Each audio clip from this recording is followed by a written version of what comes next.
There are few actions more consequential for a US president than authorizing military force, and it demands discretion, discipline, and above all, security, which is why the leak involving President Trump's national security team planning a strike on Yemen via a signal group chat, including emojis, is not just embarrassing, it's dangerous.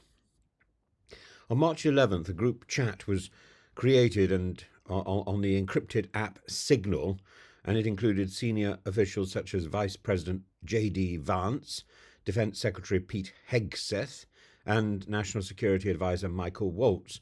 But in an almost comic error, someone added the wrong Michael, and that's how Jeffrey Goldberg, editor-in-chief of The Atlantic, found himself party to America's war plans. Goldberg, in disbelief, quietly observed the group. He later confirmed the discussions matched the precise military strikes carried out in Yemen on the 15th of March.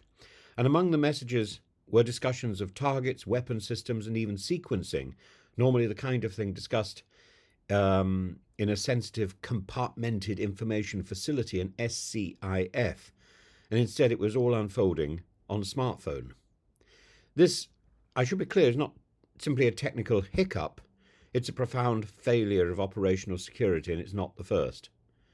Trump's administration has a long record of blurring the line between state secrets and casual conversation. In 2017, in the first presidential effort, the president reportedly disclosed highly classified Israeli intelligence to Russian diplomats in the Oval Office. Then there was the Mar-a-Lago, an unsecured storage space in a loo for sensitive documents nestled between golf carts and cocktail parties. During his 2016 campaign, Trump condemned Hillary Clinton for using a private email server. "We can't have someone in the Oval Office," he thundered, "who doesn't understand the meaning of the word classified." But now we have war plans being pinged about like brunch invites, complete with emojis, and the implications surely are grave. First, the legal dimension. The Espionage Act prohibits the mishandling of national defense information, even via gross negligence. And while the president technically can declassify information, his staff cannot.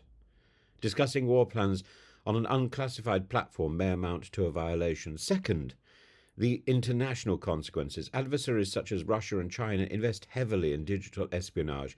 Signal is encrypted, yes, but not invulnerable.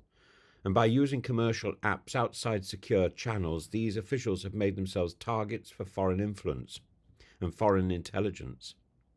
Third, the strategic fallout. Vice President J.D. Vance, within the same chat, privately questioned the wisdom of the strike, suggesting it benefited Europe more than the US and warning of a spike in oil prices.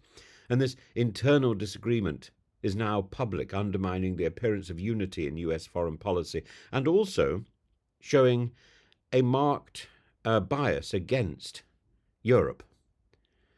This is also a broader pattern here, an administration that increasingly treats government as a private club, where national security is debated in signal chats, policy is tested in cable news monologues, and oversight is brushed off by memes and sarcasm. Trump even amplified a joke that no one will ever read The Atlantic, so no harm done.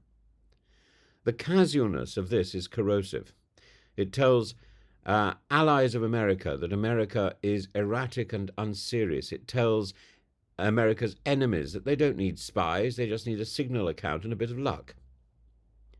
The former National Security Advisor, John Bolton, put it more bluntly: if you think Signal is equivalent to secure US communications, think again. And Senator Chuck Schumer warned, "This is how people get killed."